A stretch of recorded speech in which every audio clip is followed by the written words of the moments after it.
హృదయులకు మేలు చేయు. దేవుడు ఎవరికి మేలు చేస్తాడంట?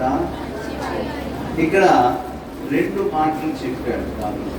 ఒకటి మంచి వారికి మేలు చేస్తాడు, రెండవది యథార్థ హృదయులకు మేలు చేస్తాడు. కనుక దేవుని నుండి మేలును సహాయాన్ని పొందుకోవాలంటే ఒకటి మనము మంచి వారమై ఉండాలి, రెండవది యథార్థవంతులమై ఉండాలి. దేవుని యొక్క వాక్యం చెప్తుంది హృదయములో అంట యథార్థత. యథార్థత అంటే రియాలిటీ. ఏంటంట? రియాలిటీ అంటే వాస్తవంగా మనము ఎక్కడ ఉన్నా స్వచ్ఛంగా వాస్తవంగా రియాలిటీగా ఉండాలి. ఇక్కడ ఉన్నప్పుడు ఎట్లా వినయ విధేయతలు భయభక్తులు కలిగి ఉంటాము, సంఘానికి వెలుగులో ఉన్నప్పుడు కూడా ఇదే దీనత్వం, ఇదే భయభక్తులు, ఇదే తగ్గింపు జీవితాన్ని కలిగి ఉంటాం. ఎందుకంటే యథార్థవంతులకి ఆయన మేలు చేస్తారు, యథార్థ హృదయులకు మేలు చేస్తారు. కాబట్టి దేవుని నుండి మేలు పొందుకోవాలంటే మనము యథార్థ హృదయమై ఉండాలి. హృదయం చాలా ప్రాముఖ్యమైనది. మనిషి శరీరంలోని అన్ని అవయవాల్లో హృదయం అంటే గుండె ప్రాముఖ్యం. గుండె ప్రాముఖ్యం. కాలు చేతులు ఇరిగిపోతే చచ్చిపోడు మనిషి, చచ్చిపోతారా? అవికివాడిగా బతుకుతాడు. లేకుంటే కళ్ళుగా లేకపోతే మనిషి చచ్చిపోడు, గుడ్డివాడుగా ఉంటాడు. కానీ గుండె లేకపోతే, హృదయం లేకపోతే ఈ కాలు చేతులు ఎంత నీట్గా ఉన్నా, కళ్ళు ఎంత బాగా కనపడ్డా, చెవులు ఎంత బాగా వినపడ్డా, హృదయం గుండె అనేది నిష్ప్రయోజనం అయిపోతే, ఆగిపోతే మనిషి జీవితమే ముగించబడుతుంది. కాబట్టి మన హృదయం ఎలా ఉండాలంట? యథార్థంగా. హృదయం చాలా ప్రాముఖ్యమైనది. అందుకే సొలొమోను భక్తుడు అంటాడు, నీ హృదయములో నుండి జీవదారులు బయలుదేరుతున్నాయి. కాబట్టి అన్నిటికంటే ముఖ్యంగా నీ హృదయమును భద్రపరుచుకోను అంటాడు. సామెతల గ్రంథము 4వ అధ్యాయము 23వ వచనాన్ని చదువుతాం. సామెతల గ్రంథము 4వ అధ్యాయము 23వ వచనం. హృదయములో, నీ హృదయములో నుండి జీవదారులు బయలుదేరు. కాబట్టి అన్నిటికంటే ముఖ్యముగా నీ హృదయమును భద్రముగా కాపాడుకును. హల్లెలూయా. అన్నిటికంటే ముఖ్యమైనది ఏంటంట? మన హృదయం. మన గుండె ఆగిపోయి చచ్చిన చూసాం, కానీ కాలు చేతులు ఇరిగిపోతే చచ్చిన ఎవరు చూడాలి, లేకుంటే కళ్ళు అందట్లేదని తెచ్చుకోవాలని ఎవరు చూడాలి. మనిషి చచ్చిపోయాడని, హార్ట్ ఫెయిల్ అయి చచ్చిపోవడానికి చెప్తాం, కానీ కాలు ఇరిగాయి అన్నీ చచ్చిపోయాడు, చేతులు ఇరిగాయి చచ్చిపోయాడు, చెవులు వినపడతలేదని చచ్చిపోయాడు. ఎవరు అనుకున్నారు అట్లా చచ్చిపోయాడు? అంటే ఈ శరీరంలో ఏ అవయవమైన బలహీనమైన మనిషి బ్రతుకుతాడు. గుండె, హృదయం అనేది ఆగిపోతే మనిషికి జీవితం అనేది ఉండదు. కనుక అన్నిటికంటే ముఖ్యముగా నీ హృదయమును భద్రముగా కాపాడుకును. దేవునికి స్తోత్రం. కనుక యథార్థ హృదయులకి దేవుడు మేలు చేస్తాడు. మనలందరినీ దేవుడు సృష్టించినప్పుడు మంచి వారిగా, యథార్థవంతులుగా దేవుడు సృష్టించాడు. ప్రసంగి గ్రంథంలో 7వ అధ్యాయము 29వ వచనంలో సొలొమోను అన్నాడు, ఇది ఒకటి మాత్రం నేను కనుగొంటిని, ఏమనగా చెప్పలే పుట్ల.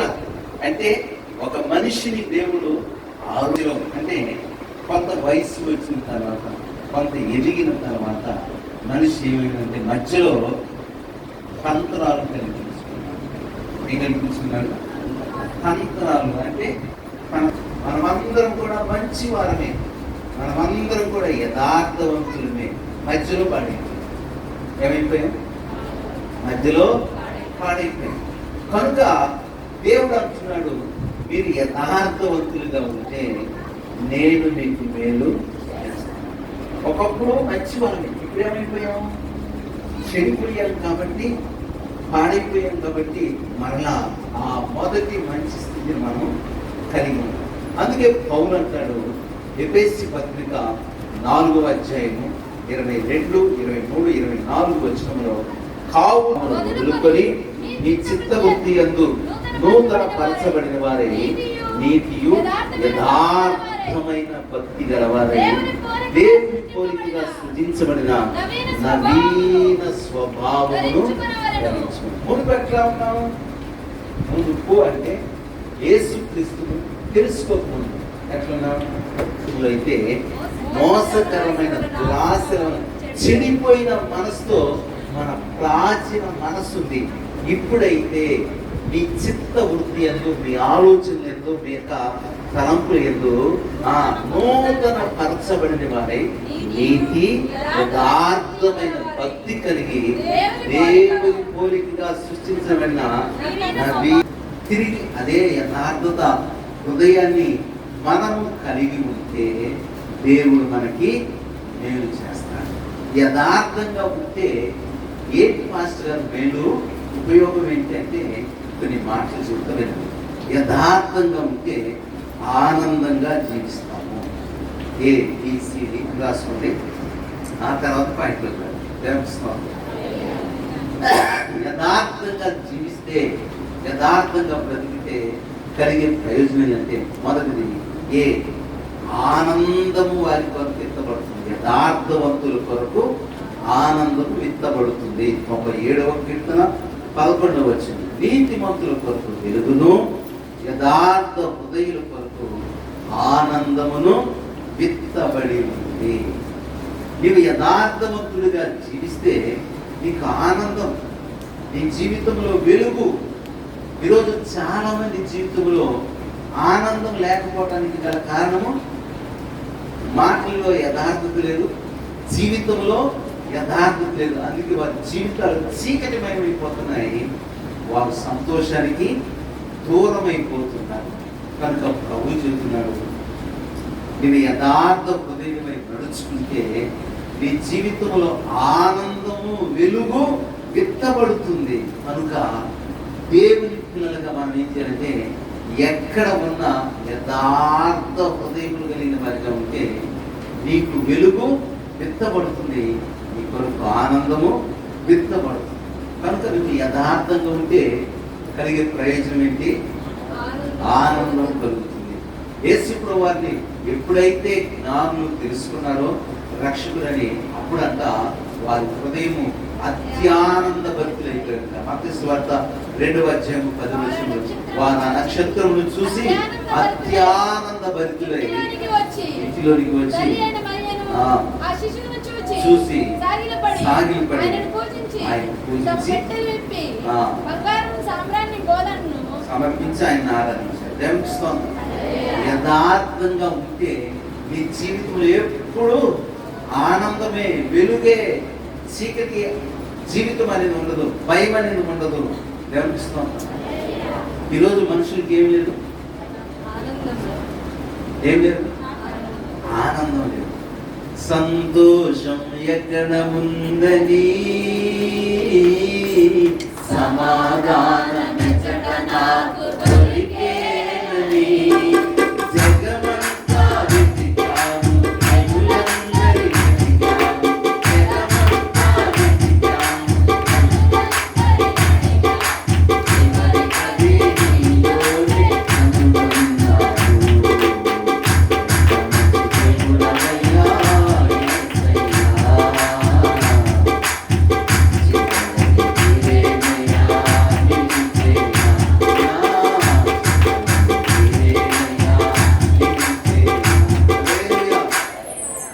యేసయ్యా, యేసయ్య మన హృదయంలో ఉంటే ఎప్పుడు ఆనందం ఉంటుంది. యథార్థంగా మనం జీవిస్తే ఎప్పుడు ఆనందమే, ఎప్పుడు మన జీవితంలో వెలుగువలే, మధ్యాహ్నపు వెలుగువలే తేజరిల్లుతాము.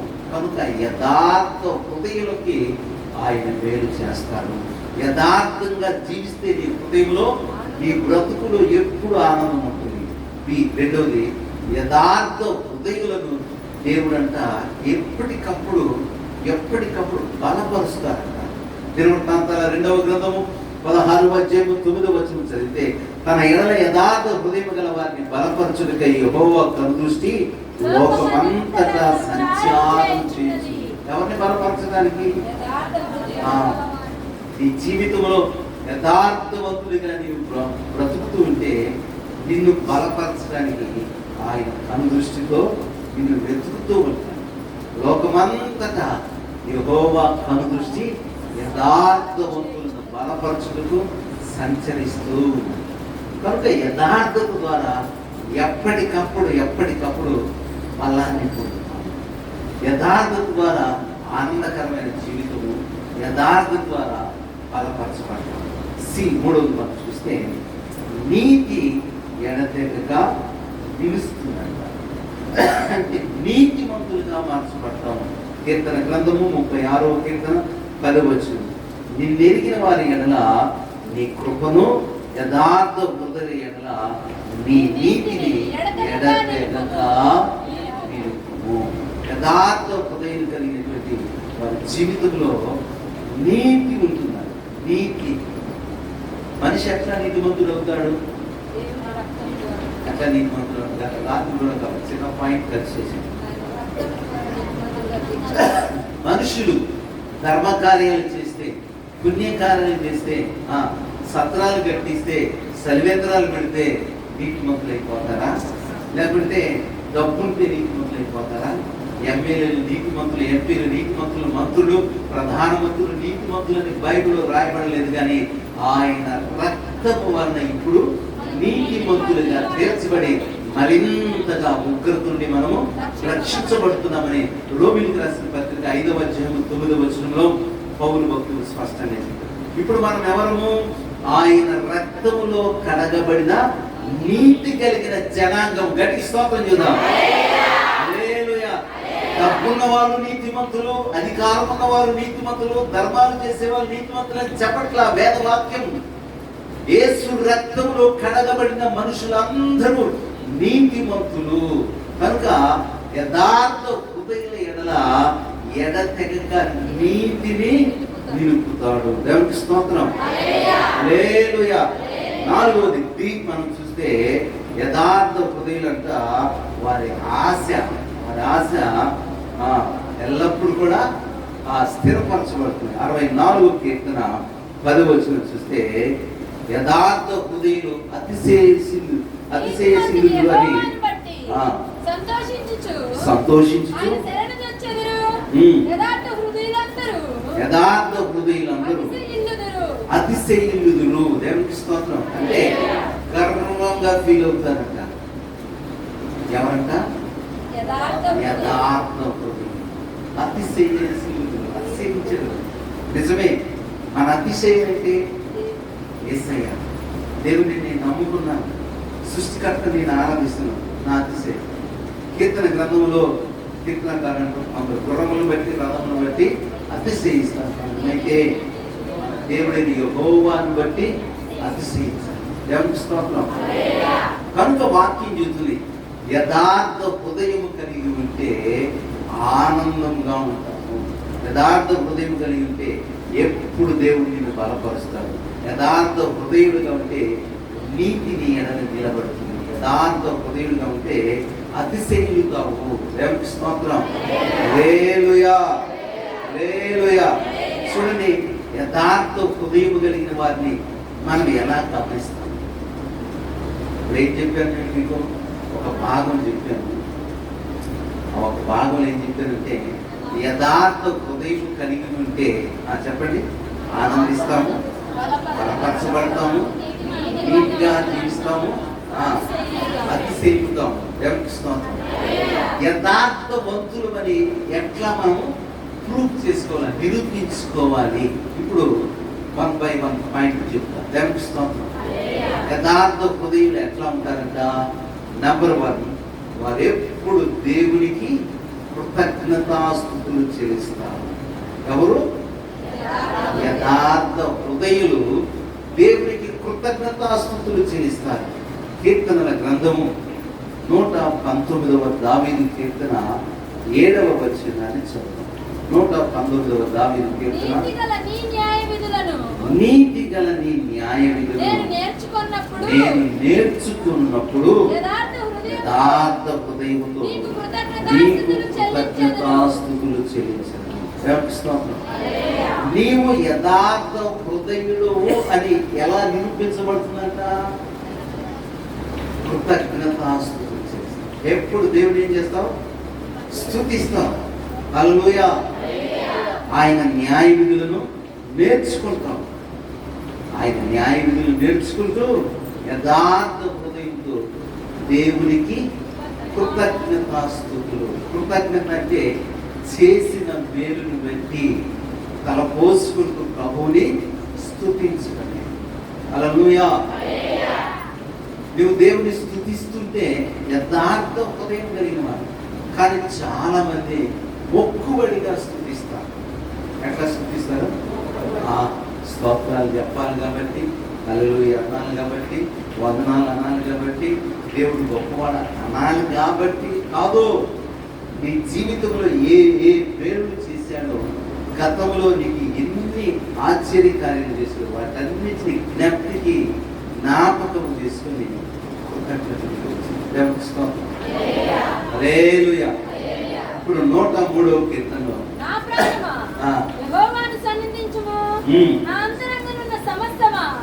ఆయన పరిశుద్ధ నామమును సన్నుతించుము. నా ప్రాణమా యెహోవాను సన్నుతించుము. ఆయన చేసిన ఉపకారములలో దేనిని మరువకుము. కృతజ్ఞత హృదయం కలిగిన వారు, యథార్థ హృదయం కలిగిన వారంట ఎప్పుడు దేవునికి గతించిన కాలంలో దేవుడు చేసిన వీళ్ళన్నీ తలపోసుకుంటాం. మనమందరం కూడా గడిచిపోయిన చిన్నప్పటి కాలాన్ని గుర్తు చేసుకుంటాం. చదువుకునే రోజుల్లో నా పెళ్లి కాకముందు నేను ఎట్లా ఉండేవానంటే, అప్పుడు రోజులన్నీ మనం ఏం చేస్తాం? గుర్తు చేసుకుంటాం. బాగా ఆడుకునేవాడిని, మా ఇంటి చుట్టూ అందరూ ఉండేవాళ్ళు, అందరితో కలిసి ఉండేవాళ్ళం. గడిచిపోయిన అనుభవాలు ఏం చేస్తాం? జ్ఞప్తిని తెచ్చుకొని తలపోసుకుంటాం. అలాగనే దేవుడు గత కాలంలో ఏ ఏ మేలు చేశాడో వాటన్నిటిని గుర్తు చేసుకొని కృతజ్ఞతాస్తుతులు చెల్లిస్తాడంట యథార్థ హృదయం కలిగిన వాడు. ఇక్కడ దావీదు దేవుని యథార్థ హృదయం కలిగిన వాడు కాబట్టి ఆయన చేసిన ఉపకారాలన్నిటినీ తలపోసుకుంటున్నాడు. నీవు నన్ను కాపాడకపోతే నా జీవితం ఎప్పుడో సౌలు నా చేతిలో అర్థమైపోయేది.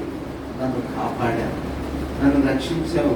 నా వృద్ధాప్యంలో నేను యుద్ధానికి వెళ్తే మన మూర్ఛలు వచ్చి నేను సమస్యపోతే నా మేననుడు యోవాబు వాళ్ళందరిని అడ్డు పెట్టి శత్రువు నా ప్రాణం తీయడానికి సమీపంలో ఉన్నప్పుడు నన్ను కాపాడావు, నన్ను రక్షించమని గడిచిన కాలంలో దేవుడు ఎన్ని మేలు చేశాడో వాటన్నిటినంతా తలపోసుకుంటున్నాను. దేవుడికి స్తోత్రం. హల్లెలూయా. ఆయన చేసిన ఉపకారంలో నిజంగా మరొకూడదు మనం. అదే కృతజ్ఞత. చేసిన మేలుని స్మరించుకుంటూ స్తుతించడమే కృతజ్ఞత. ఇది ఎవరు చేస్తారంట? యథార్థ హృదయులు దేవునికి కృతజ్ఞతాస్తుతులు చెల్లిస్తారు. దేవునికి స్తోత్రం. కానీ ఈ రోజు ఎట్లా కృతజ్ఞత అయిపోయింది? స్తోత్ర స్తోత్ర స్తోత్ర స్తోత్ర ఏ స్థితి చెప్పాలి? దేవునికి స్తోత్రం చేయాలని వారికి స్తోత్ర స్తోత్రం అంటున్నారు. అది పెదవులతో స్థుతించు, యథార్థంతో. అది యేసు ప్రభువు ఏమనంటే మత్తయి సువార్త 15వ అధ్యాయం 9వ వచనంలో, ఈ ప్రజలు పెదవులతో నన్ను ఘనపరచుదురు కానీ వారి హృదయము నాకు దూరంగా ఉంది. పెదవులతోనే దేవావందనాలు యేసయ్యా నీకు కృతజ్ఞతలు అంచనాలు అంటే హృదయం ఎట్లుందంట? దూరంగా ఉంది. మనం ప్రార్థన చేసేటప్పుడు కూడా, స్తుతించేటప్పుడు కూడా మైమరిచి ఏక మనసుతో ఏకాత్మతో లీనమై ప్రాణాత్మ దేహములు దేవుని సన్నిధిని నిలిపి కొన్నిసార్లు మనం ప్రార్థన కల్పించుకుంటామా? స్థుతులు చెప్పాలని కూర్చుంటామా ఎన్నో ఆలోచనలు వస్తాయి. మా అన్న ఉడుగుతుంది కానీ మారిపోయింది చూడలే, స్తోత్రం స్తోత్రం స్తోత్రం. నేను నాన్న వస్తాడు కానీ మరి తలుపేసి గడి పెట్టి నేను తలుపు తీయకూడదు. ఎట్లా అంటే స్తుతించడానికి కూర్చున్నాం, గణపరచడానికి కూర్చున్నాం, కానీ నీ ఆలోచన అంతా ఎక్కడ ఉన్నాయి? పొయ్యి మీద ఉంది, ఇంటికి తలుపేసాం లేదా, చర్చికి వచ్చేటప్పుడు హడావుడికి వచ్చాను, ఎక్కడ దయించాను అంటే శరీరం ఇక్కడ ఉంటుంది, మనసు ఎక్కడో. దీనిని యేసు ప్రభువు ఏమన్నాడంటే పెదవులతో స్తుతించడం. ఆత్మతో ఆరాధించినప్పుడు మన ప్రక్కన ఏమి జరుగుతుందో కూడా మనకి ఆలోచన ఉండదు, లీనమైపోవాలి. అది యథార్థ హృదయంతో దేవుని స్తుతించున్నాం. కానీ పెదవులతో స్తుతిస్తున్నాము, మన మనసు ఎక్కడెక్కడో తిరుగుతున్నాం. ఇది కాదు నిజమైన కృతజ్ఞతాస్తుతి. నిజమైనటువంటి కృతజ్ఞత ఏంటంటే యథార్థ హృదయంతో గడిచిన కాలము దేవుడు చేసిన మేలన్నింటినీ తలపోసుకున్నట్టుమే నిజమైన కృతజ్ఞత. దేవునికి స్తోత్రం, హల్లెలూయా. అందుకే దావీదు ఏమన్నాడు? 86 కీర్తన 12వ వచనంలో, నా పూర్ణ హృదయంతో నేను నీకు కృతజ్ఞతాస్తుతులు చెల్లించుచున్నాను, నీ నామమును నిత్యము మహిమపరుచును. దేవునికి స్తోత్రం. నా పూర్ణ హృదయముతో నేను నా శరీరము, నా మనస్సు, నా ఆత్మ అంతా కూడా ఏకమై నీకు కృతజ్ఞతాస్తుతులు నిత్యము నిన్ను నేను మహిమపరచను. యథార్థ హృదయులంట దేవునికి ఎప్పుడు కృతజ్ఞతాస్తుతులు చెల్లిస్తూ ఉంటారు. దినవృత్తాంతాల మొదటి గ్రంథము 16వ అధ్యాయము 8వ వచనం మనం చదివితే, యెహోవాకు కృతజ్ఞతాస్తుతులు చెల్లించుడి, ఆయన నామమును ప్రకటన చేయుడి, ఆయన కార్యములను జనములలో తెలియజేయుడి. దేవునికి స్తోత్రం, హల్లెలూయా. నిజమైన కృతజ్ఞత ఏంటంటే ఆయన కార్యాలనంతా ప్రజలలో చెప్పాలి. ఎక్కడ చెప్పాలి? ప్రజల్లో చెప్పాలి. మన సంఘంలో చెప్తే నా సాక్ష్యం ఏంటంటే నాకు జన్మనిస్తుంది ఇదే. ఇది కాదు, ఇది అసలు సాక్ష్యమే కాదు. నీ సాక్ష్యం, నీ కృతజ్ఞత ఏంటంటే నేను పడిపోయి చెడిపోయి పాడైపోయి నా జీవితానికి నిరీక్షణ లేకపోతే దేవుడు తన మాట చేత నన్ను రక్షించి కాపాడాడు అని అన్య జనుల్లోనికి వెళ్ళి కృతజ్ఞతాస్తుతులు చెల్లించి ఆయన నీకు ఏ మేలు చేశాడో, దేవుడు నీకు ఏ సహాయం చేశాడో అది కృతజ్ఞతగా అన్య జనులకు చెప్పాలి. ఆయన కార్యాలను అన్ని జనులలో ప్రకటన చేయాలి. అది నిజమైన కృతజ్ఞత. దేవుడు నమ్ముకున్న మధ్యలో నిలబడి దేవుడు నాకు ఈ మేలు చేశాడంటే మేమందరం నమ్ముకున్నాం, మాకు కూడా మేలు చేసిందన్నమాట అని అనుకుంటాం కదా. అదంతా సారవంతంగా బలవంతంగా ఉండదు ఆ సాక్ష్యం. నిజమైన కృతజ్ఞత ఏంటంటే అన్య జనుల మధ్యలో నీకు చేసిన ఉపకారాలను కార్యాలను తెలియజేయటము, ప్రకటన చేయటమే నిజమైన కృతజ్ఞత. స్తోత్రం, హల్లెలూయా. ఇప్పుడు చెప్పండి, నీవు యథార్థ హృదయుడు అని ఎట్లా నిరూపించబడుతుంది? ఎప్పుడు ఎప్పుడు దేవుడికి కృతజ్ఞతాస్తుతులు చెల్లిస్తూ ఉంటే నీవు యథార్థ హృదయుడు అని నిరూపించబడుతుంది. రెండవది, యథార్థ హృదయులు దేవుణ్ణి అనుసరిస్తారు. ఎవరిని? దేవుణ్ణే అనుసరిస్తారు. రాజుల మొదటి గ్రంథము 11వ అధ్యాయము 6వ వచనాన్ని చదువుతాం. రాజుల మొదటి గ్రంథము 11వ అధ్యాయం 6వ వచనం. ఈ ప్రకారం సొలొమోను యెహోవా దృష్టికి చెడు నడత నడిచి తండ్రి అయిన దావీదు అనుసరించినట్టు యథార్థ హృదయముతో యెహోవాను అనుసరించలేదు. ఎవరైనా? సొలొమోను. వాళ్ళ నాన్న ఉన్నాడే, తండ్రికి కొడుక్కి ఎంత వ్యత్యాసం వచ్చింది. వాళ్ళ తండ్రి అంటే వాళ్ళ నాన్న దావీదంట దేవుని ఎడల యథార్థంగా నడుచుకున్నాడు. కానీ సొలొమోను యెహోవా దృష్టికి చెడు నడత నడిచి తన తండ్రి అయిన దావీదు అనుసరించినట్లు యథార్థ హృదయముతో యెహోవాను అనుసరించలేదు.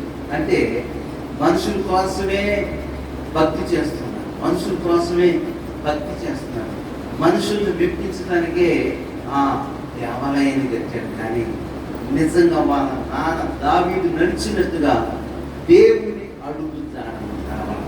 మరి ఎవరు అడుగు జాడలు నడిచాడు? ఎవరిని అనుసరించారంటే తన భార్యలు చెప్పినట్టుగా నడుచుకున్నాడు, తన యొక్క భార్యకి ఇష్టం వచ్చినట్టుగా జీవించాడు. అందుకే యెహోవా దృష్టికి చెడునడత నడిచి తన తండ్రి అయిన దావీదు నడిచినట్లు యథార్థ హృదయంతో సొలొమోను నడవలేదంట. సొలొమోను నడవలేదు అంటే తండ్రికి కుమారునికి ఎంత వ్యత్యాసం. యథార్థ హృదయుడు ఎప్పుడు కూడా దేవుని అడుగు జాడల్లోనే నడుస్తాడు. దేవుని కాకుండా మరి ఎవరిని దేనిని మనం అనుసరించినా నష్టపోతాం.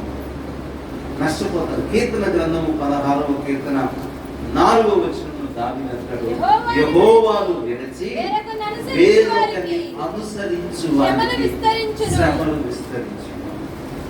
దేవుని విడిచిపెట్టేసి ఇంకొకరిని ఫాలో అవ్వకూడదు, ఇంకొకరిని మనం అనుసరించకూడదు. కానీ యేసయ్యనే మనము అనుసరించాలి.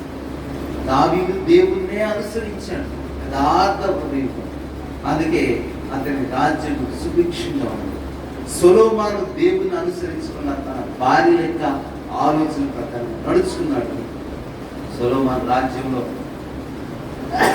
నెమ్మది లేకుండా. ఎట్లా సొలొమోను రాజ్యంలో నెమ్మది కలిగిందంటే, ఎందుకు సొలొమోను రాజ్యంలో నెమ్మది కలిగిందంటే అందరి రాజు పిల్లలు చేసుకుంటారు. అంటే రాజకుమారులు అందరినీ పెళ్లి చేసుకుంటారు. నేను ఒక రాజు ఆయన కూతురు చేశాను, ఆయన ఒక రాజు ఆయన కూతురు చేశాను, ఆయన ఒక రాజు ఆయన. ఎవడైనా అల్లుడు మీదకి దాడి చేశాను పక్కన.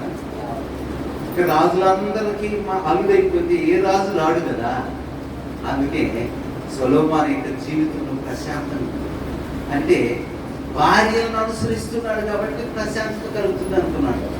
కానీ దేవునికి దూరం అయిపోతున్నాడు, దేవుని అనుసరించలేకపోతున్నాడనే అవగాహన లేకుండా పోయింది. కనుక సొలొమోను ప్రారంభం బేషుగ్గా ఉంది కానీ ముగింపు దుఃఖకరంగా ఉంది. కనుక దేవుణ్ణి యథార్థ హృదయంతో అనుసరించే వారిగా ఉండాలి. స్తోత్రం, హల్లెలూయా. బైబిల్లో మనం చూస్తే కాలేబు ఉన్నాడు. కాలేబు ఎవరు? యెఫున్నె కుమారుడైన కాలేబు. దేవుడు అంటాడు, నా సేవకుడైన కాలేబు మంచి మనస్సు కలిగి. సంఖ్యాకాండము 14వ అధ్యాయము 24వ వచనం. మంచి మనస్సుతో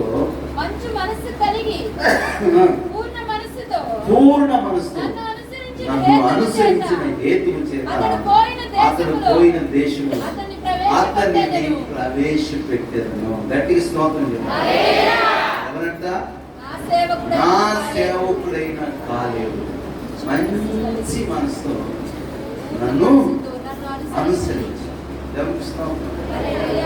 దేవుని మంచి మనసుతో అనుసరించినటువంటి ఆ ఇద్దరు వ్యక్తులే ఆ తరము వారిలో కనాను దేశంలో కాలు పెట్టారు. ఇక మిగిలిన వాళ్ళందరూ కూడా మధ్యలో పుట్టినోళ్ళే. ఎక్కడ 40 ఏళ్ళ ప్రయాణంలో ఎంతోమంది పెళ్లి చేసుకున్నారు, అరణ్య యాత్రలోనే ఎంతోమంది డెలివరీ అయ్యారు, ఎంతోమంది పెద్దోళ్ళు అయిపోయారు. ఆ జనరేషన్ వెళ్ళింది. కానీ బయలుదేరినప్పుడు మోషేతో కూడా బయలుదేరినప్పుడు ప్రయాణమైనటువంటి ఆ జనరేషన్లో మాత్రం యెహోషువ కాలేబు మాత్రమే వెళ్ళారు. ఆ ఇద్దరు మాత్రమే యథార్థంగా దేవుని నిండు మనసుతో పూర్ణ హృదయంతో దేవుణ్ణి అనుసరించిన హేతువు చేత వారు కాలు పెట్టిన ఆ కనాను దేశాన్ని దేవుడు వారికి అప్పగించారు. ఆ దేశంలో వారిని ప్రవేశపెట్టారు. కనుక దేవుని ఎలా వెంబడించాలంట? యథార్థ హృదయంతో ఆయన అనుసరించాలి. అంటే అనుసరించడం అంటే వెంబడించుట, ఫాలో అవ్వడం.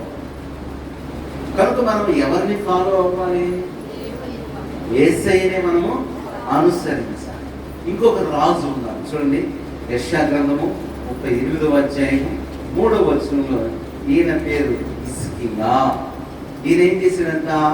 యథార్థ హృదయముతో యథార్థ హృదయుడనై సత్యముతో నీ సన్నిధిని నడుచుకొంటినో, నడుచుకుంటున్నో నీ దృష్టికి అనుకూలముగా సమస్తము నేను జరిగించుతున్నో కృపతో జ్ఞాపకము చేసుకోమని హిజ్కియా కన్నీళ్లు విడిచుచు యెహోవాను ప్రార్థించగా దేవుడు మరలా 15 సంవత్సరాలు ఆయుష్కాలం ఇచ్చాడు. కారణం ఏంటి? యెహోవా యథార్థ హృదయుడనై సత్యముతో నీ సన్నిధిలో ఎట్లా నడుచుకున్నానో నీకు తెలుసు కదయ్యా. నీ దృష్టికి అనుకూలంగా ఉంది కదా. అయితే నేను ఎట్లా నడుచుకున్నానో, నేను ఎలా వెంబడించానో అది జ్ఞాపకం తీసుకుని నా జీవిత కాలాన్ని ఆయుష్కాలాన్ని పొడిగించుకున్నాను. దేవుడు ఒకసారి జ్ఞాపకం చేసుకున్నాడు. నిజమే, గర్వం రాకముందు, అతిశయం రాకముందు హిజ్కియా 4 జాడలను నడిచాడు, సత్యాన్ని అనుసరించాడు, యథార్థ హృదయుడుగా ఉన్నాడు. కాబట్టి అతనికి మరణ ఆయుష్కాలం ఇవ్వాలని దేవుడు దయ కలిసి తన యథార్థ ప్రవర్తన బట్టి, దేవుని అనుసరించిన దాన్ని బట్టి ఆయుష్కాలాన్ని దేవుడు గమనిస్తాం. మొదటి ఏం చెప్పాను? యథార్థ హృదయులు దేవుని కృతజ్ఞతాస్తుతులు చూపిస్తారు. రెండోది, యథార్థ హృదయం కలిగిన వారంతా దేవుడినే అనుసరిస్తారు. వాళ్ళనే వీళ్ళని అనుసరించారు. గొర్రె ఎప్పుడు కూడా కాపరినే అనుసరించారు. కాపరిని కాకుండా జీతగాన్ని అనుసరించినప్పుడు వాడు ఏం చేస్తాడంటే తన యొక్క సేఫ్ కోసము అడవిలో మృగాలు దొరికి పారిపోతాడు. కాబట్టి మనం ఎవరిని అనుసరించాలి? అందుకే ఇర్మియా గ్రంథంలో ఇర్మియా అంటాడు, నేను యెహోవాను అనుసరించి కాపరినై ఉండుట మానుకొనలేదు అంటాడు. ఎవరిని అనుసరించాలి? దేవుడిని మనం అనుసరించాలి. దేవుని ఎవరు అనుసరిస్తారు? యథార్థ హృదయం. మూడో మాట చూస్తాను, యథార్థ హృదయులంట దేవుని ఆజ్ఞలను, విధులను, కట్టడలను గైకొంటారు. రాజుల మొదటి గ్రంథం 9వ అధ్యాయం 4వ వచనాన్ని చదువుతాం. నీ తండ్రి అయిన దావీదు నడిచినట్లు నీవును యథార్థ హృదయుడవై నీతిని బట్టి నడుచుకొని నేను నీకు సెలవిచ్చిన అంతటి ప్రకారం చేసి నా కట్టడలను, విధులను అనుసరించిన నీ సంతతిలో ఒకడు ఇశ్రాయేలు మీద సింహాసనాసీనుడై ఉండక మానడని నీ తండ్రి అయిన దావీదునకు నేను సెలవిచ్చినట్లు ఇశ్రాయేలు మీద నీ సింహాసనమును చిరకాలము స్థిరపరచు. దేవునికి స్తోత్రం. చూడండి, ఆయన ఆజ్ఞలను, కట్టడలను యథార్థ హృదయుడై నీతిని బట్టి నడుచుకుని వారందరినీ కూడా దేవుడు ఏం చేస్తాడంట? పరిపాలకులుగా చేస్తాడంట, అధిపతులుగా చేస్తాడు, వారి సంతానాన్ని నిలబెడతాడు. కనుక యథార్థ హృదయుడు ఏం చేస్తాడు? ఆయన ఆజ్ఞలను, విధులను, కట్టడలను అనుసరిస్తాడు. మనము యథార్థ హృదయులమైతే దేవుని ఆజ్ఞకి శిరస వహిస్తాం, దేవుని ఆజ్ఞకు లోబడతాం. కానీ ఈరోజు చాలా మందికి భక్తి కావాలి కానీ ఆజ్ఞలను అనుసరించడం అంటే, దేవుని వాక్య ప్రకారంగా నడుచుకోవడం అస్సలకి ఇష్టం ఉంటుంది. ఒక ధనవంతుడు వచ్చాడు యేసుప్రభువు. అతని గురించి బైబిల్ చూస్తుంది, యవనస్తుడు, ధనవంతుడు, అధికారి. Young and rich and ruler. నాయకుడు. ఈ యవనస్తుడు, ధనవంతుడు, ఆ అధికారం కలిగినటువంటి వ్యక్తి ఏం చేసినంటే యేసుప్రభువు దగ్గరికి వచ్చి మీరన్న చర్చిలో మోకరిస్తున్నాడు. వాడు నడి బజార్లో మోకరించాడు. ఎక్కడ? నడి వీధిలో మోకరించి యేసయ్యకు ప్రార్థన చేస్తాడు. యేసయ్యని అడుగుతున్నాడు. చదవండి, మార్కు సువార్త 10వ అధ్యాయం 17 నుండి 22 వచనాలు. ఆయన బయలుదేరి మార్గంలో పోవచ్చుండగా ఒకడు పరిగెత్తుకొని వచ్చి ఆయన ఎదుట మోకాడు. ఎక్కడ? యేసుప్రభువు దారిని వెళ్తున్నాడు. ఆ దారిలోనే సిగ్గు ఎగ్గు లేకుండా మోకాళ్ళు. మనమైతే చర్చిలో మోకాలు ఏంటంటే సిగ్గుపడతాం, చర్చిలో మోకాలు ఏంటంటే కాళ్ళు. నడి బజార్లు ఎంత బతుకుపడుతుంది. బాగానే మోకాళ్ళు ఏమంటున్నాడు? సద్బోధకుడా నిత్య జీవమునకు వారసుడనగుటకు నిత్య జీవానికి వారసునందుకు నేనేమి చేయుదునని నేనేమి చేయుదునని ఆయన అడిగెను. యేసు నన్ను సత్పురుషుడని ఎలా నన్ను చెప్పుచున్నావు? సత్పురుషుడని ఎలా దేవుడు చెప్పుచున్నాడు? ఒక్కడే కాని దేవుడు ఒక్కడే మరి కాని ఎవడును సత్పురుషుడు కాడు. మరి ఎవడను సత్పురుషుడు కాదు. నరహత్య చేయవద్దు, ఉమ్. వ్యభిచరింపవద్దు, నరహత్య చేయొద్దు, వ్యభిచరించవద్దు, దొంగిలవద్దు, అబద్ధ సాక్ష్యం అబద్ధ పలకవద్దు, సాక్ష్యాలు పలకవద్దు, మోసపుచ్చవద్దు, నీ మోసపుచ్చవద్దు, తల్లిదండ్రులు సన్మానింపమని ఆజ్ఞలు నీ తల్లిదండ్రులు సన్మానింపమని ఆజ్ఞలను నీకు తెలియదు కదా నీకు తెలియదు కదా అని అతనితో చెప్పాను. బోధకుడా, బోధకుడా బాల్యము నుండి ఇవన్నీ అనుసరించుచునే ఉంటేనని ఇవన్నీ చెప్పాను. అనుసరిస్తూ ఉంటుందని చెప్పాను. యేసు అతన్ని చూసి అతన్ని ప్రేమించి నీకు ఒకటి పొదువుగానున్నది. నీకు ఒకటి పొదువుగా నీవు ఉన్నది. వెళ్ళి నీవు వెళ్ళి నీకు కలిగినవన్నీ నీకు అమ్మి కలిగినవన్నీ అమ్మి పేదలకిమ్ము. పేదలకిమ్ము. పరలోకమందు నీకు పరలోకమందు ధనము నీకు కలుగును. ధర్మం కలుగును. నీవు వచ్చి నీవు వచ్చి నన్ను వెంబడించమని నన్ను చెప్పాను. వెంబడించమని చెప్పాను. అతడు అందుకు మిగులు ఆస్తి గలవాడు మిగుల కనుక ఆస్తి గలవాడు కనుక ఆ మాటకు ఆ మాటకు ముఖము చిన్నబుచ్చుకొని ముఖము చిన్నబుచ్చుకొని దుఃఖపడుచు వెళ్ళిపోయాను. దుఃఖపడుచు వెళ్ళిపోయాడు. దీనికి యేసయ్య అంటే భక్తి, ప్రేమ, అభిమానం, ఆసక్తి.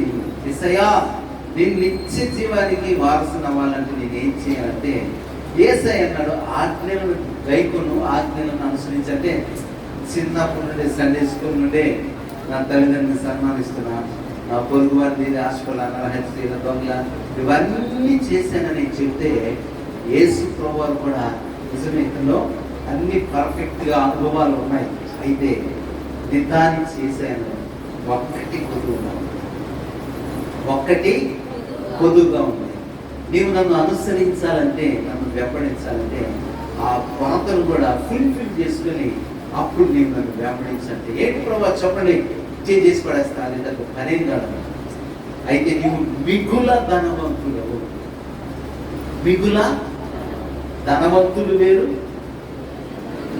మిగుల చెప్పలేదు. అసలు మాకు అదే లేదు కానీ మీరు ఏం చెప్పాము కదా. ధనవంతులు వేరు, మిగులు ధనవంతులు అంటే మిగులు ధనవంతులు అంటే ఎన్ని సమకూర్చుకున్నా ఇంకా డబ్బు స్టాక్గా ఉంటుంది. అది మిగులు. దేవునికి స్తోత్రం. విమానం కొనుక్కున్నా, డూప్లెక్స్ ఇల్లు కట్టుకున్నా, చెప్పండి బెంచి కారు కొనుక్కున్నా చెప్పరేమమ్మా. వాషింగ్ మిషన్ కొనుక్కున్నా చెప్పరే. ఎన్ని కొనుక్కున్నా అన్ని అన్ని కొనుక్కున్నా ఇంకా డబ్బు మిగిలి ఉంటుంది. వారికి మిగులా అంటే అక్కర్లన్నీ పోగా ఇంకా స్టాక్ ఉంది డబ్బు. అలాంటి వారిని మిగుల ధనవంతులు. ఈ యవనస్తులు అలాంటి వారు. నీవు మిగుల ధనవంతుడు కాబట్టి నన్ను వెంబడించాలనుకుంటే వైరాగ్యంతో వెంబడించాలి, వైరాగిగా వెంబడించాలి, సన్యాసిగా వెంబడించాలి. దేవునికి స్తోత్రం. నన్ను వెంబడించాలనుకుంటే ఎన్ని అవసరం లేదు బాబు. లేని వారికి ఆ డబ్బు అంతా చేసి నన్ను అనుసరించంటే మిగుల ధనవంతుడు కాబట్టి వ్యసన పడ్డాడంట, చిన్నబుచ్చుకున్నాడంట. మొఖాన్ని చిన్నబుచ్చుకుని దుఃఖపడుతూ ఏసు నేను ఎవడు అనుసరిస్తాడు, ఏదో అనుసరిస్తానని నేను మీ దగ్గరికి వస్తే షరతుల మీద షరతులు పెడుతున్నావే. సరే అయ్యేటట్టు ఆగినట్టు కలిగిన దాన్ని సన్మానించా, వాటి వల్ల నాకు నష్టం లేదు. దొంగిలిన దానివల్ల నాకు ఇబ్బంది లేదు. నేను దొంగతనం చేసిన దొంగిలిన నాకే నష్టం లేదు కాబట్టి అవన్నీ నేను నెరవేర్చాను. డబ్బు విడిచిపెట్టమంటే యేసయ్య ఆజ్ఞను కై కొనకపోతే ఆయనను మనము అనుసరించిన వారము కాదు. అన్ని చేసి 9 ఆజ్ఞలు పాటించి ఒక్క ఆజ్ఞ తప్పిపోతే 9 ఆజ్ఞలన్నీ తొంగలు దొరికినట్టే. అది దాని యేసయ్యను అనుసరించాలి అంటే యథార్థ హృదయులై ఆయన ఆజ్ఞలను కట్టడలను అనుసరించాలి. దేవునికి స్తోత్రం. హల్లెలూయా. దేవుని వెంబడించమంటే ఆశామాష కాదు, అన్నిటినీ పెంటతో సమానం చేసుకోవాలి. అపోస్తలుడైన పౌలు ఏమన్నాడు? ఏవేవి నాకు లాభకరమై ఉన్నాయో వాటన్నిటిని క్రీస్తు నిమిత్తం నష్టముగా ఎంచుకుంటుని నిశ్చయముగా మన ప్రభు అయిన యేసుక్రీస్తుని గురించిన అతి శ్రేష్టమైన జ్ఞానం సమస్తము నష్టముగా ఎంచుకొనిచున్నాను. దేవునికి స్తోత్రం. వెనక ఉన్నవన్నీ మర్చిపోయా, ముందున్న వాటి కోసం. నా గురి ఏంటంటే వెనక విడిచిపెట్టిన వాటి గురించి కాదు, ముందున్న వాటి కోసం. దేవునికి స్తోత్రం. యేసయ్యను అనుసరించాలంటే ఆ వ్యక్తి యథార్థ హృదయుడైతేనే ఆయన ఆజ్ఞలను, కట్టడలను, విధులను, ధర్మశాస్త్రాన్ని అనుసరిస్తాడు, గైకొంటాడు. అలా కాకపోతే తనకు అనుకూలం, తనకి నచ్చిన వాటిని తీసుకుంటాడు, నచ్చిన వాటిని పక్కన. ఎట్లాగంటే సౌలు రాజు ఏం చేశాడు? నీచమైన పశువులను, కుంటి వాటిని, బలహీనమైన వాటిని చంపాడట కదా. మొగుడి రోగం వచ్చిందని చంపుతాడు. గొప్పతనం దొరకబోతుంది చంపు, బలంగా ఉన్నదాన్ని, అది పొడుసుద్దని దాన్ని చంపలేదట. నీచ పశువులు అంటే తనకు అనుకూలంగా నడుచుకున్నాడు. కానీ దేవుడు చెప్పినట్టు దేవుని ఆజ్ఞ గైకొనల. అతను యథార్థపరుడు కాదు సౌలు రాజు. అందుకే తనకిష్టం వచ్చినట్టుగా నడుచుకున్నాడు. నిజంగా యథార్థ హృదయులు ఆయన ఆజ్ఞలను, కట్టడలను అనుసరించి నడుచుకుంటారు. చూడండి, దినవృత్తాంతాల 2వ గ్రంథంలో ఒక రాజును మీకు చూపిస్తాను. 34వ అధ్యాయం 31వ వచనంలో, పిమ్మట రాజు తన స్థలమందు నిలవబడి, నేను యెహోవాను అనుసరించుచు ఆయన ఇచ్చిన ఆజ్ఞలను, శాసనములను, కట్టడలను పూర్ణ మనసుతోను, పూర్ణ హృదయంతో గైకొనుచు ఈ గ్రంథమందు రాయబడిన నిబంధన మాటల ప్రకారంగా ప్రవర్తించునని యెహోవా సన్నిధిని నిబంధన చేసుకున్నాను. గట్టిగా స్తోత్రం చేద్దాం. హల్లెలూయా. మరొకసారి గట్టిగా స్తోత్రం చేద్దాం. అందుకు ఎవరు ఈ రాజు? హోషేయ. దేవునికి స్తోత్రం. దేవుడితో నిబంధన చేసుకున్నాడు. ఏమని? అయ్యా, నేను నీ ఆజ్ఞలన్నింటినీ, నీ శాసనాలన్నింటినీ, నీ కట్టడలన్నింటినీ పూర్ణ మనసుతో, పూర్ణ హృదయంతో గైకొనుచు ఈ గ్రంథంలో రాయబడిన ప్రకారంగా నడుచుకుంటాను. హల్లెలూయా. యథార్థ హృదయుడైతే ఆజ్ఞలను అనుసరించి నడుచుకుంటాడు. యథార్థత లేనివాడు ఆ ప్రకారంగా నడుచుకోవడానికి ఇష్టపడ్డు. కానీ యేసయ్యను విడిచిపెట్టి ధనవంతులని ఏమైనా స్వీట్ చేశారు? పోవయ్యా, నీ కాకపోతే నేను పర్లోకంలోకి ఎట్లో కానీ 7 రూట్లు వెళ్తాను, కానీ నీవు చెప్పినట్టయితే నేను నచ్చదా. ప్రభుని విడిచి మగ మార్చుకుని దుఃఖపడుతూ వెళ్ళిపోయాడు. నిజంగా అతను యథార్థంగా ప్రభువుని వెంబడించాలని, అనుసరించాలని నడివీధిలో మోకరించిన వాడైతే, ప్రభా నువ్వు చెప్పినట్టు చేస్తానయ్యా, నాకు ఇవన్నీ ప్రాముఖ్యం కాదు, నిన్ను అనుసరించడమే నాకు ప్రాముఖ్యం అని వెంబడించేవాడు. ఆయన మనుషులు మెప్పు కోసమే నడివీధిలో మోకాలేసి భక్తి కూడా అనిపించుకోవడం కోసం చేశాడు. కానీ నేను అన్ని అనుసరిస్తున్నాను, అన్ని ఆజ్ఞలు పాటిస్తాను అన్నాను. కానీ యేసయ్య చెప్పిన ఆజ్ఞ మాత్రము, ఆయన మాట మాత్రం వినలేదు. ఇతరు యథార్థవంతుడా కాదు, కపటద్దారు. కనుక యథార్థవంతులు ఏం చేస్తారంట? ఆయన ఆజ్ఞలను, కట్టడలను, విధులను పూర్ణ మనసుతో, పూర్ణ హృదయంతో ఈ గ్రంథములో రాయబడిన వాటన్నిటి ప్రకారం అనుసరించి నడుచుకుంటారు. హల్లెలూయా. ఇలా యథార్థ హృదయం కలిగిన వారికి ఆయన మేలు చేస్తాడు. ఎవరికి మేలు చేస్తాడు? యెహోవా మంచి వారికి మేలు చేయును, యథార్థ హృదయులకు మేలు చేయును. దేవునికి స్తోత్రం. యథార్థవంతులు అని ఎలా రుజువు అవుతుంది? ఒకటి, కృతజ్ఞతా భావం కలిగి ఉంటాడు యథార్థ హృదయం కలిగిన వాడు. రెండవది, దేవుడినే అనుసరిస్తారు. మనుషులు ఎవరిని అనుసరించారు. మూడవది, యథార్థ హృదయం కలిగిన వాడు ఆజ్ఞలను ఒక్కటి కూడా మేరకుండా అన్నింటినీ గైకొంటూ అనుసరించినట్టు. ఇలా యథార్థ హృదయం కలిగిన వారికి మాత్రమే దేవుడు ప్రేమ చేస్తాడు. 4వ మాట, యథార్థ హృదయులంట వాళ్ళు ఏం చేస్తారంటే తమ్ముడు తాము పాలించుకుంటారు. దేవుడిస్తాము తమ్ముడు తాము పాలించుకుంటారు. అంటే వారు ఎవరికి దాసులు కాదు. చూడండి, కీర్తన గ్రంథము 78వ కీర్తన 72వ వచనాన్ని చదువు.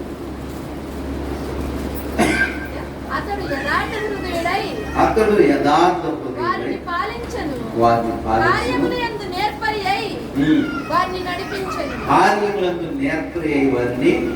నడిపించెను.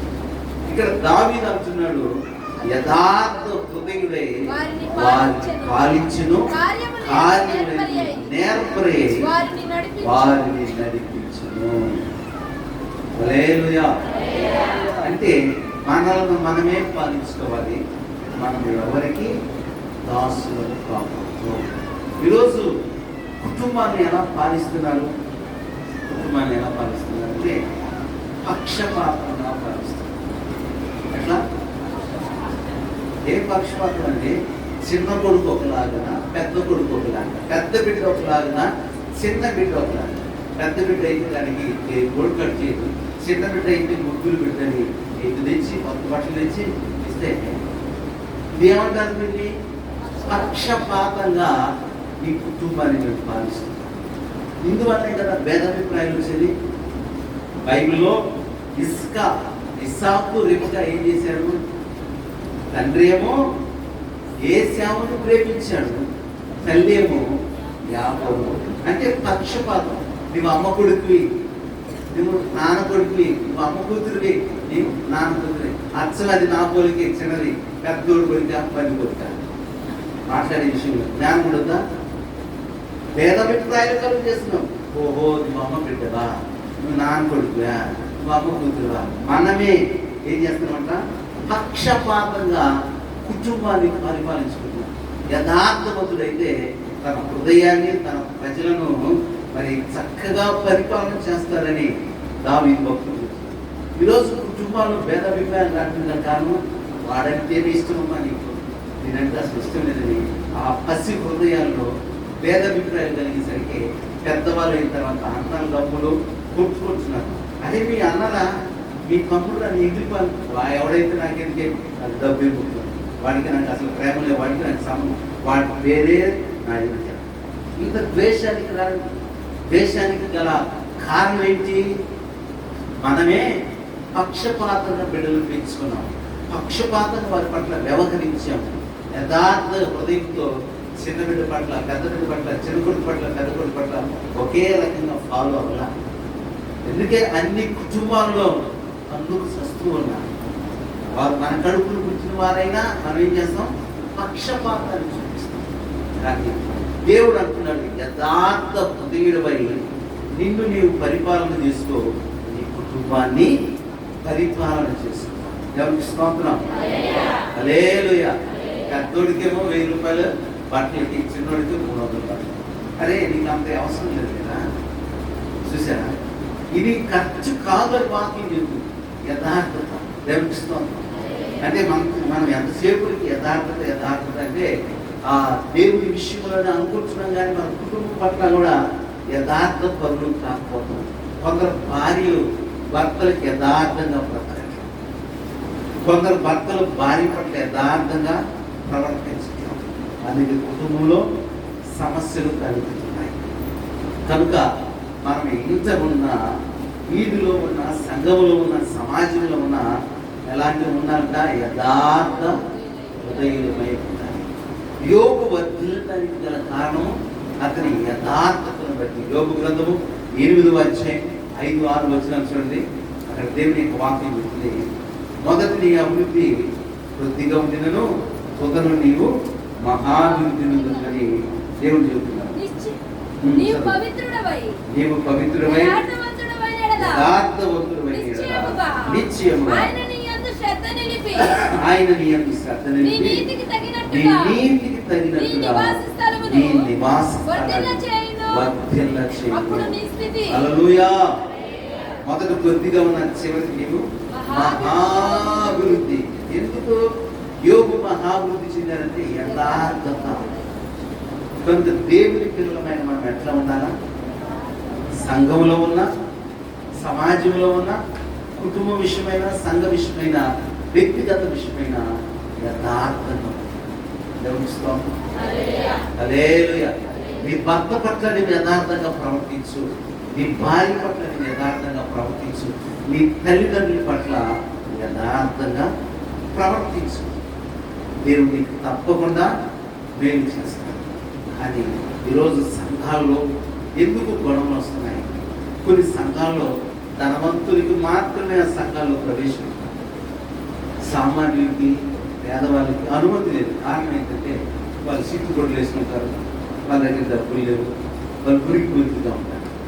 యేసు ప్రభువు చెప్తున్నాడు, యాకోబు పత్రికలో యాకోబు రాశాడు, ధనవంతులుగా వస్తే వారంగా సాధారణంగా స్వాగతించి ఈరోజు ఎక్కడ పెట్టిన చూసాం, అది దరిద్రులు చూడండి. యాకోబు పత్రిక 2వ అధ్యాయం 2వ వచనం, ఎలాగనగా బంగారు కుప్పలు పెట్టుకొని ప్రశస్త వస్త్రములు ధరించుకుని ఒకడు ఈ సమాజ మందిరంలోనికి ఈ సంఘంలోకి వచ్చినప్పుడు మురికి బట్టలు కట్టుకొనిన మురికి బట్టలు దరిద్రుడును లోపలికి వచ్చిన యెడల మీరు ప్రశస్త వస్త్రములు మంచి పట్టు వస్త్రాలు కట్టుకొని చూసి సన్మానించి నీవు ఇక్కడ మంచి స్థలమందు కూర్చుండమని చెప్పి ఎక్కడ పెట్టి మనం కూర్చున్నాయి ఆ దరిద్రునితో నీవు అక్కడ నిలువు, లేక ఇక్కడ నీకు మంచి బట్టలు ఉంగరం లేదు, నీకు ప్రశస్తమైన వస్త్రాలు లేవని చెప్పేసి వాళ్ళు ఏం చేస్తాం? హేళన చేస్తాం. అంటే ధనవంతులను ఒకలాగా, పేదలను ఒకలాగా. అంటే ఈరోజు కొన్ని సంఘాలు అట్లే జరుగుతుంది. 10,000 కనిపించారనుకో వాటిని పొగుడుతాడు, 10,000 ఇచ్చారు ఫలానా ఆయన 100 రూపాయలు ఇచ్చారు, 100 రూపాయలు ఇచ్చారు. పేద అభిప్రాయం యథార్థంగా దేవునికి స్తోత్రం, హల్లెలూయా. దేవుని సేవకులు కూడా ఈరోజు పక్షపాతంగా సంఘాల పట్ల నడుచుకుంటున్నారు. డబ్బులు ఇచ్చే వాళ్ళని ఒకలాగా, డబ్బులు ఇవ్వాలని వాళ్ళని ఒకలాగా. ప్రేమించకూడదు. సంఘానికి, సేవకుడికి సంఘం ఎలాంటిదంటే 2 కళలు. దేవునికి స్తోత్రం. ఇప్పుడు మీరు నన్ను ప్రశ్నించి, పాస్టర్ గారు కుడికన్నా ఇష్టమా ఎడకన్నా ఇష్టం అంటే నేనేం చెప్పాలి? అమ్మా నాకు ఈ పక్కనలో ఇష్టము, ఈ పక్కనలో అసలు ఇష్టం లేదని చెప్పొచ్చా? అలా చెప్తే ఏంటి? పక్షపాతం, యథార్థత కాదు. నిజంగా సేవకునే నేను యథార్థవంతునైతే మీరు 2 కళ్ళు నాకు అవసరమే, నాకు 2 కళ్ళు ప్రాముఖ్యమని చెప్తాను. కానీ కొందరు అలా చేయట్లేదు. సంఘాలు అందుకే విచ్ఛిన్నమైపోతున్నాయి. రాజు అయినా పరిపాలకుడైనా అలా చేయాలంటే యథార్థంగా పరిపాలించుకోవాలి, కుటుంబాన్ని యథార్థంగా పరిపాలించుకోవాలి, సంఘాన్ని యథార్థంగా పరిపాలించుకోవాలి, రాజ్యాన్ని యథార్థంగా పాలించుకోవాలి. కానీ పక్షపాత ద్వారంతో ఒకరి ఎక్కువ ఒకరి తక్కువ అన్నట్టుగా ఉండకూడదు. ఇలా చూపించేవారు యథార్థవంతులు కానే కాదు. దేవునికి స్తోత్రం, హల్లెలూయా. గట్టిగా చెప్పొచ్చుగా? నేను చెప్తున్నానండి, ఇంకోసారి చూద్దాం. నేనైతే నాకు ఇచ్చిన సంఘమైన మీ పట్ల యథార్థం. దేవునికి స్తోత్రం. దేవుడే సాక్షి. ఎవరైనా చీరలు పంచమని ఇచ్చారనుకో, ఈ మధ్య మా బంధువులు కూడా కొంతమంది చర్చికి వస్తున్నారు. కొంతమంది అయ్యమ్మ కూడా అసలు బాప్తిస్మం పొందాలని సేవ ఇవ్వను, నిర్మోహమాటం చూద్దాను. మా ఊళ్ళు కదా, మా కొడుకులు కదా చర్చికి వస్తున్నాను అని ఆట. అసలు ఇలాంటి మెత్తగా వైద్యులు నా దగ్గర ఏదైనా ఫేస్ టు ఫేస్ నువ్వు రా చేసి దేవుడు నీకు ఇచ్చే నాకు ఇస్తాను. నీ కోరుకున్నా పక్కన పెడతారనుకున్నానయ్యా, పక్కన పెడతాను. అలాంటి పనికి మన పనులు ఎప్పుడు లేదు. సంఘానికి ప్రాముఖ్యత ఇస్తాను. దేవుడికి స్తోత్రం. కొంతమంది అంటారు మమ్మల్ని సరి పట్టించుకోవట్లేదు మాస్టర్. అలా నేను ఎప్పుడు కూడా అందరి పట్ల ఒకే మనసు ఉంటాను. అందుకు దేవుడే సాక్షి. దేవుడికి స్తోత్రం. పక్షపాత ద్వారా భిన్నాభిప్రాయాలు, భేదాభిప్రాయాలు అసలు ఉండదు. అది ఖండించే విషయంలోనైనా, ప్రేమించే విషయంలోనైనా అందరినీ ఒకేలాగా చూడగలుగుతాను. దాన్ని ఇంతమంది నేను దేవుడు నాకు అప్పగించాను. అదే నేను పక్షపాత ద్వారంతో యథార్థ హృదయం కాకుండా మీ పట్ల నడుచుకుంటే దేవుడు నాకు అప్పగించేవాడే. కాబట్టి దేవుడు ఎవరికి మేలు చేస్తాడు? ఒకటి మంచి వారికి, నేను మంచి వారి గురించి టాపిక్ గురించి చెప్పరా, యథార్థవంతుల గురించి. యథార్థవంతులకి యథార్థంగా జీవిస్తే ఏం దొరుకుతుందంట? ఒకటి ఆనందం కలుగుతుంది, రెండు వారు బలపరచబడతారు, మూడు వారు నీతిగా జీవిస్తారు, నాలుగోది వారు అతిశయిస్తారు. కనిపిస్తారు. మనం యథార్థవంతులమైన రుజువు ఎలా? ఒకటి, మనం యథార్థవంతులమైతే ఎప్పుడు దేవుని కార్యాలను తలపోసుకుంటూ స్తుతిస్తాం.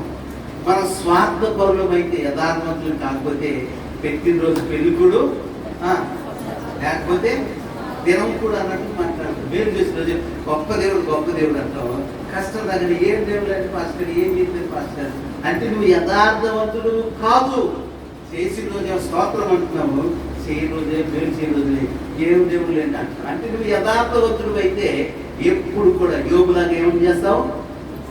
యెహోవా ఇచ్చును, యెహోవా తీసుకుపోయిన, యెహోవా నామముకు స్తుతి కలుగునుగా. కానీ యథార్థ హృదయుడు అయితే కృతజ్ఞతలు తెలియజేస్తావు. నీవు యథార్థ హృదయుడు అయితే దేవుణ్ణే అనుసరిస్తావు. ఏ మనిషిని, ఏ పక్షాన్ని అనుసరించు, దేవుణ్ణి అనుసరిస్తే నువ్వు యథార్థ హృదయుడు. మూడోది, నువ్వు యథార్థ హృదయుడు అయితే ఏం చేస్తామంటాం? ఆజ్ఞలను కట్టడలను చూసి తప్పకుండా నడుచుకుంటావు.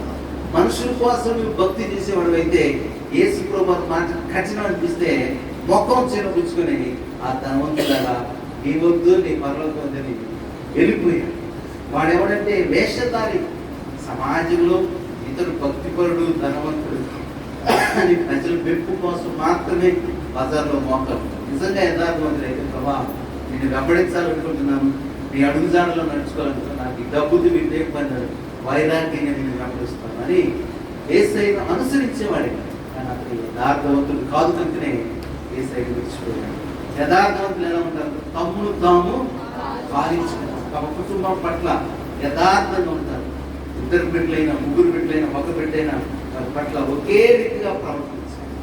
భర్త పట్ల యథార్థంగా ఉండాలి, భార్య పట్ల యథార్థంగా ఉండాలి, తల్లిదండ్రుల పట్ల యథార్థంగా ఉండాలి, సేవకునైన నేనైతే సంఘం పట్ల యథార్థంగా ఉండాలి, నాయకులైతే ప్రజల మీద యథార్థవంతులు